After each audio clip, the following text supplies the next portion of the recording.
Pertanyaan pertama adalah, apakah Bapak PJ tahu kerusakan yang terjadi di PIK 2 sekarang? Belum tahu. Tidak tahu. Inilah kualitas gubernur kita. Bagaimana mungkin kita bisa menyelamatkan tanah Banten kalau gubernur yang dipilih, yang dilantik seperti ini model? Saya tidak yakin Banten akan maju dengan pola seperti ini.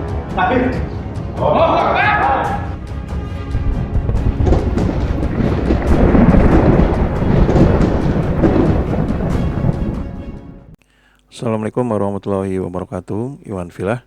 Kasus pagar laut ini memang sudah berjalan selama beberapa minggu ya. Banyak sekali masyarakat yang pro dan juga ada yang kontra dengan hal ini. Ada mereka yang mendukung dipasangnya pagar laut, namun ada juga yang menentang karena memang mengganggu aktivitas para nelayan untuk mencari ikan. Nah, hal ini ternyata memantik reaksi publik, salah satunya adalah dari para ulama Banten, di mana pada video ini mereka terlihat mendatangi PJ Gubernur dan protes mengenai apa yang terjadi belakangan ini. Nah, bagaimana videonya? Mari kita simak sama-sama. Akan bertanya satu pertanyaan, lalu satu tagihan. Pertanyaan pertama adalah, apakah Bapak PJ tahu kerusakan yang terjadi di PIK 2 sekarang? Belum tahu. Tidak tahu. Inilah kualitas gubernur kita. Bagaimana mungkin kita bisa menyelamatkan tanah Banten kalau gubernur yang dipilih, yang dilantik seperti ini model? Saya tidak yakin Banten akan maju dengan pola seperti ini. Tidak bisa. Gimana gubernur modelnya kayak begini? Semoga Prabowo mendengar, dan semoga kemudian pemerintah pusat juga mendengar betapa kemudian tuliknya gubernur kita saat ini. Itu pertanyaannya. Kemudian tagihannya hanya satu, Pak. Bisakah besok pagi Bapak memberikan satu suara bahwa pemerintah Provinsi Banten menolak PIK 2? Itu saja. Saya tidak tanya kinerja PJ yang lama, Pak. Ya, saya bertanya, Bapak tahu nggak soal PIK 2? tidak tahu. Ini PIK 2 ini sudah menjadi isu nasional, Pak. Ya, Masa tidak tahu? Bapak tidak bermedsos? Bapak tidak nonton TV? Bapak tidak buka YouTube? Bapak tidak buka Google? Atau Bapak tidak punya orang dekat yang bisa melaporkan bahwa tentang PIK 2? Ya, penugasan kita kan beda-beda, Pak. Saya sebagai ASN, saya tidak hanya konsentrasi dan saya tidak tahu masalah yang sebetulnya. Maka beri saya kesempatan untuk mempelajari masalah itu. Salah nggak? Salah. Salah nggak? Salah. Salah tidak salah. Oh salah, saya tidak pelajari. Saya harus mempelajari itu, Pak. Sekarang gini, Bapak dari mana dulu? Menjabat di mana? Saya di Kementerian Dalam Negeri, Pak. Apalagi Menteri Dalam Negeri, Pak?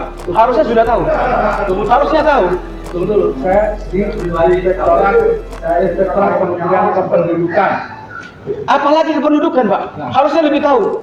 Karena penduduk daerah kita hari ini sedang dioyak-oyak, Pak. Pak, bidangnya itu beda-beda, Pak. Ini dipahami dulu. Saya masukan Bapak, saya terima. Saya terima, Pak. Saya terima. Tapi harga itu nggak pendapat.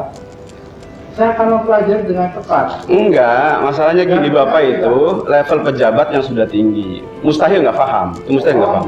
Ya, oke, berarti media boleh memviralkan bahwa PJ Gubernur yang hari ini tidak tahu apa-apa soal PIK 2. Tolong diviralkan. Semuanya dilakukan dengan tertib, dengan wakil-wakil, dengan ulama, semua yang sudah hadir di dalam berbicara dengan orang tua kalian. Dan sudah saatnya lah sebagai orang tua mendengarkan keluhan dari anak-anaknya. Kami akan membawa pemusyawarah yang lebih tinggi lagi ke tempat pihak-pihak terkait.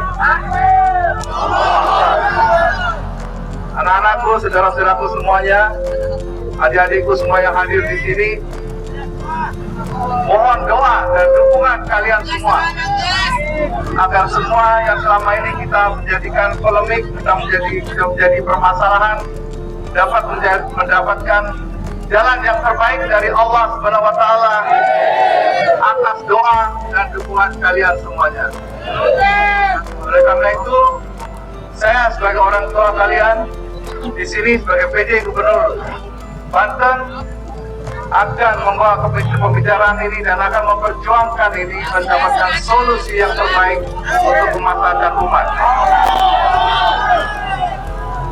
Dan saya berharap semuanya tetap tertib, tetap aman, jaga persaudaraan kita satu sama lain.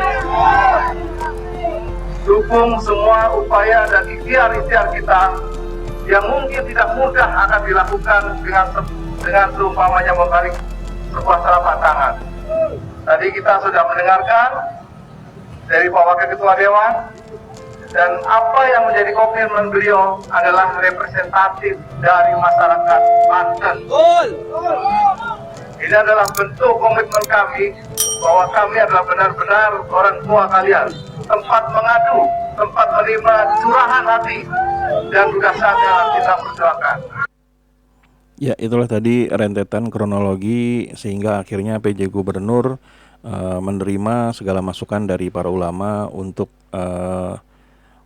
tidak merestui atau penghentikan dari proyek PIK 2 ini. Nah, hal ini sangat menarik karena memang kita lihat di awal-awal tadi para ulama Banten ini sangat keras ya memprotes dari PJ Gubernur, di mana mereka awalnya menanyakan apakah mereka tahu mengenai kasus PIK 2 tadi, sehingga pada awalnya PJ Gubernur mengatakan tidak tahu sama sekali, dan akhirnya di situ terjadilah rentetan ucapan-ucapan yang kami kira sangat tegas dan sangat berani yang diucapkan oleh para ulama Banten.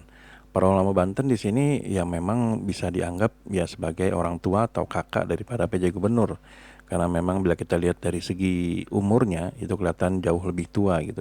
Jadi bisa dianggap inilah salah satu nasihat atau teguran dari orang tua atau orang yang lebih tua kepada anak muda yang memang kebetulan memimpin Banten pada saat ini.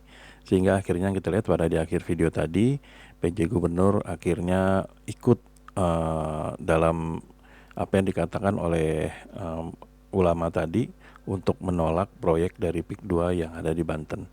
Nah, itulah video kita kali ini. Bila memang ada yang ingin dikatakan silahkan tuliskan di kolom komentar ya.